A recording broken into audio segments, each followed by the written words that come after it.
Ashley Hay, welcome to Booktopia. Thank you very much. What's your book about? This book is, my husband came up with a lovely description of it for me. He said it's about people and place, love and loss.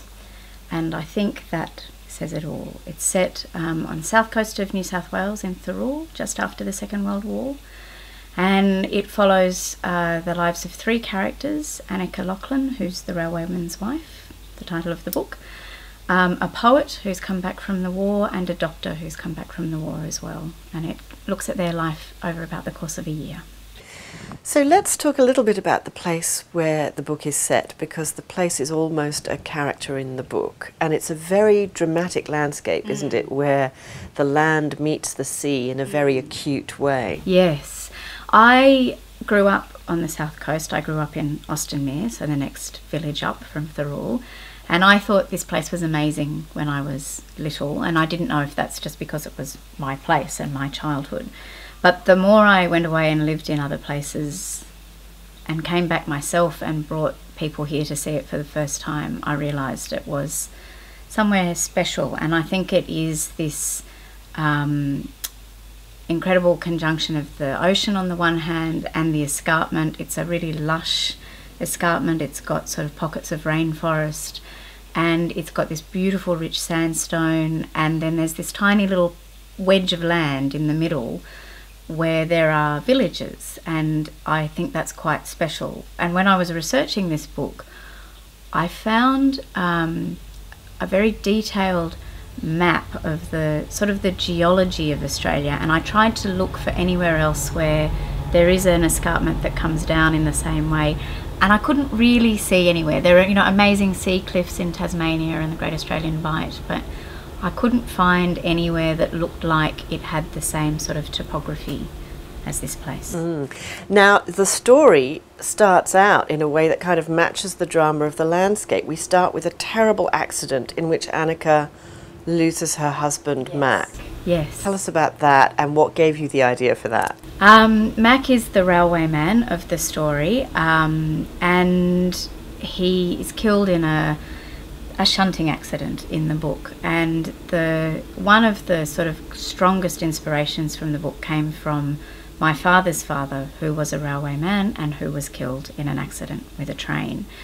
And there were a couple of things that I wanted to explore. I wasn't interested in reconstructing my grandfather's story or my grandmother's story as his widow, but I was interested in the sort of idea of risk involved with that job.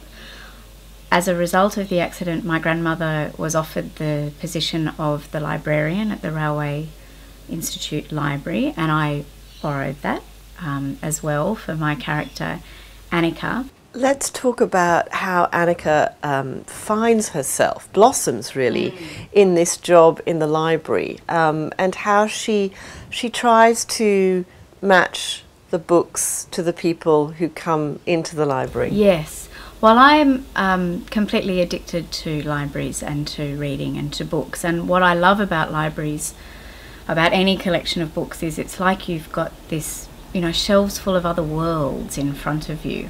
And I love the sense that you can disappear into them. And if you're a person who is damaged somehow or fragile somehow, this is a way of stepping out of yourself to be someone else, to try another life, to try another persona. So it made sense to me that if you were someone trying to make sense of something in your own life, a library is the perfect place to be, because you've got all these other people and you can be in places you can go. And then I liked the sense, because the book is set in 1948, just after the Second World War, I liked the sense that she would be able to try to help people back into a new world through the books on the shelves. And of course, because the book is set in Thirroul, there's one very obvious book that you can use as a reference point, which is D.H. Lawrence's Kangaroo. And I think one of the themes in the book is the way we use other stories to kind of navigate our own world and, navigate our own space and where we are. Now, as well as Kangaroo and the books in the library, there is another literary element embedded in the story, Yes. Which is about a poem. How did you come up with that idea? And can you tell us a little bit about what happens to the poem? Yes. Because Anika loses her husband very early in the book, you spend most of your time with her as a widow. And I think one of the things it seems to me that we desperately want to believe when we lose someone is that somehow we might get just one more message from them. We might be able to have just one more conversation, just, you know, one more exchange. And so Anika finds a poem and she believes it to have been written by her husband. But in actual fact, it's been written by Roy McKinnon, this poet who has come back from the war, who she's met, who she knows. And so there is this, it's not really a misunderstanding, it's a misattribution. And Roy is quite shy and still finding his own sort of feet in the post-war world, and so he's not ever quite brave enough to just walk up to her and say, I made you this thing. And the misunderstanding goes on until he ultimately publishes the poem, and this is how she learns where it's actually from. Other things have happened in the book by then that kind of change where it is. But the poem itself in the book, I'm not a poet, and I couldn't write a poem that was strong enough to kind of be the linchpin of the narrative. And so I had this extraordinary experience of finding a poet and asking if he would make me a bespoke poem for my novel.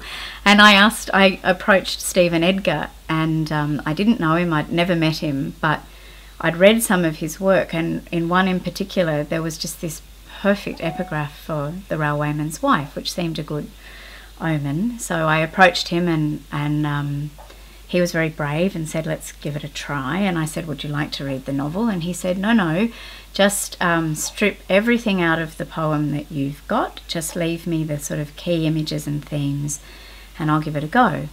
And I sent these things to him, and he sent me back about a week later just the most breathtakingly perfect poem for the book. It is so completely Roy's voice, it's just the right tone, it's the right feel, it's a lovely poem just as a single piece of work, and it functions as the linchpin of the book. And I was just so profoundly grateful that he had done this, but just amazed that it worked out so well.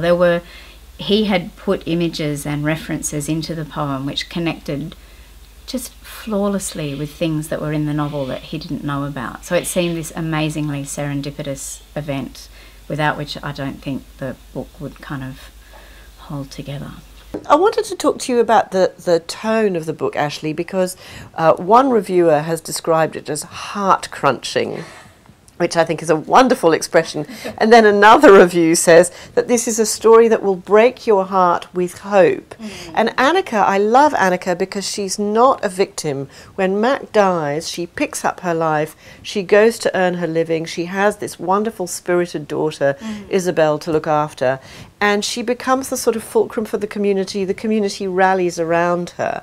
So you've written a book that's extremely poignant and sad, and yet there's not an ounce of self-pity in Anika. I'm glad. I'm really glad, because I didn't want her to have that element, I guess. But also, I'm very fortunate. I haven't gone through a loss like hers, and I got very superstitiously anxious about that when I was writing it. You know, you get afraid of what you can write into being. So you were thinking... I kept patting my husband and making sure he was safe there. But I was talking to a friend who had lost her father. I was quite close to her father as well, and he died quite suddenly. And I was watching the family try to make sense of what had happened. And this friend had her own little children, and she was talking about the way, because of the children, you had to be quite pragmatic about the death. You had to find a way of explaining it to them that they would understand. and you had to keep doing all the things that you needed to do for them. And I thought this gave me a really big key for Anika, that of course, you know, I'd worked for the relationship between her and Mac to be a very warm and positive and happy one. So of course she's going to go to pieces. Of course this is awful. But at the same time, she's got this little girl, and she can't just give in to the shock and the grief in a way that I imagine I would myself. You know, she has to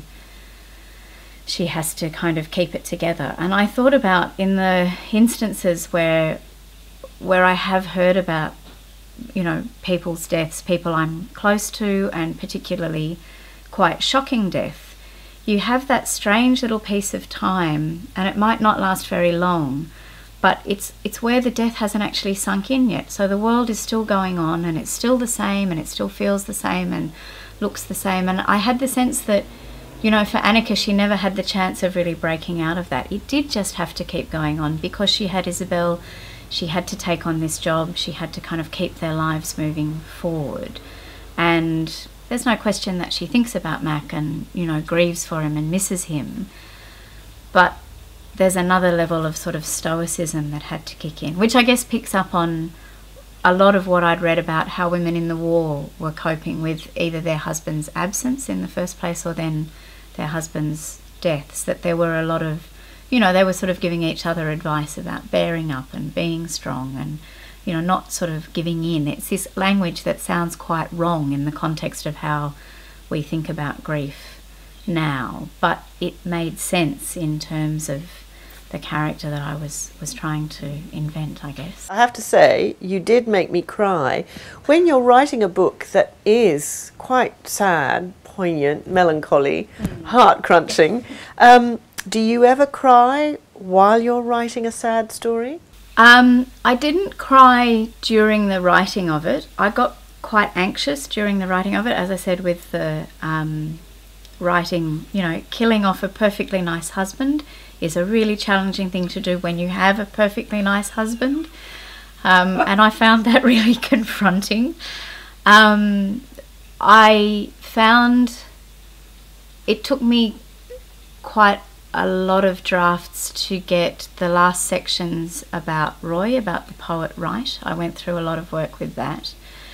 And when I'd got it right, I found that I then, when I read the last 3 chapters of the book, I find them quite moving, which I hoped meant that I'd got it right. I hoped that that meant that it worked. And I do get a bit weepy, and I can probably never read aloud from those 3 chapters because I'm not sure I'd be able to manage it. I think you certainly have done the right thing. Thank you very much, Ashley Hay. Thank you.